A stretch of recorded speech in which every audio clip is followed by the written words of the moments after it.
E se eu te dissesse que a maior mentira que você já acreditou na vida foi pensar que não tem controle sobre a sua própria mente? Para um momento, e escuta isso com atenção, porque pode mudar completamente a forma como você enxerga tudo a partir de hoje. A maioria das pessoas vive reagindo ao que sente, como se os pensamentos simplesmente aparecessem e elas fossem obrigadas a aceitar tudo como verdade. Mas existe uma diferença enorme entre ter um pensamento e acreditar nele. Talvez você já tenha passado por isso hoje mesmo. Um pensamento negativo aparece, dizendo que você não é capaz, que não vai dar certo, que não vale a pena tentar. E sem perceber, você aceita isso. Você não questiona, você não filtra, você simplesmente sente o impacto e age como se aquilo fosse real. E é exatamente aí que começa o problema. Porque quando você acredita em qualquer pensamento que surge, você entrega o controle da sua vida para algo que nem sempre está certo. Agora pensa comigo. Quantos desses pensamentos realmente são verdadeiros? Quantas vezes você achou que algo daria errado e no final nem aconteceu? Quantas vezes você se julgou de forma dura, se colocou para baixo, se limitou e depois percebeu que poderia ter feito diferente? A sua mente não está o tempo todo contra você, mas ela também não está sempre certa. E entender isso muda tudo. Existe uma verdade que quase ninguém fala. Sua mente foi treinada ao longo da vida.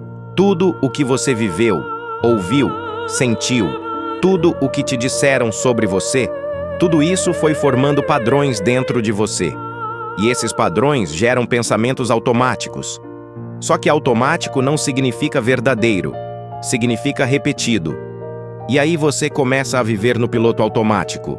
Reage sempre da mesma forma, pensa sempre da mesma maneira, toma as mesmas decisões.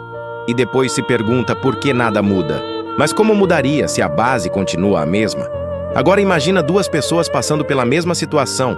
Uma recebe um problema e pensa, isso vai dar errado, eu não consigo resolver.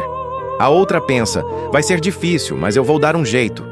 As duas sentiram medo, as duas tiveram dúvida. Mas a diferença está no pensamento que decidiram alimentar, e isso muda completamente o resultado. Percebe? Não é sobre não ter pensamentos negativos. É sobre não se tornar refém deles. E talvez você nunca tenha parado para observar sua mente de fora. Nunca tenha percebido que você pode escolher o que faz com o que pensa. Então, eu quero te propor algo simples agora. Da próxima vez que um pensamento negativo aparecer, não reage na hora.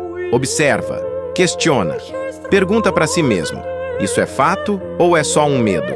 Isso é verdade ou é só um padrão antigo falando?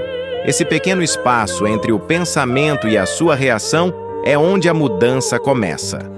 Porque quando você aprende a não aceitar tudo automaticamente, você começa a criar um novo padrão. Um padrão onde você escolhe, onde você decide, onde você assume o controle. E no começo vai parecer estranho, porque você passou anos funcionando de outra forma. Mas continua, insiste. Porque com o tempo, aquilo que era automático começa a mudar. E quando muda por dentro, muda por fora também. Você começa a agir diferente, começa a reagir melhor, começa a enxergar oportunidades onde antes só via problema. E aos poucos, sua vida começa a acompanhar essa nova forma de pensar. E é aí que você entende a verdade. Sua mente não é sua inimiga, mas também não pode ser sua dona. Ela é uma ferramenta, e como toda ferramenta, precisa ser usada com consciência. Então, a partir de hoje, não aceite qualquer pensamento como verdade. Filtre, questione, escolha, porque é isso que vai definir quem você se torna. E se essa mensagem fez sentido para você, comenta aqui embaixo: eu controlo minha mente. Escreve isso e assume esse compromisso. Se inscreve no canal para continuar fortalecendo sua mentalidade todos os dias e deixa o like para que mais pessoas tenham acesso a esse tipo de conteúdo. Porque talvez alguém esteja precisando ouvir exatamente isso agora. E lembra, quem domina a mente, domina o próprio destino.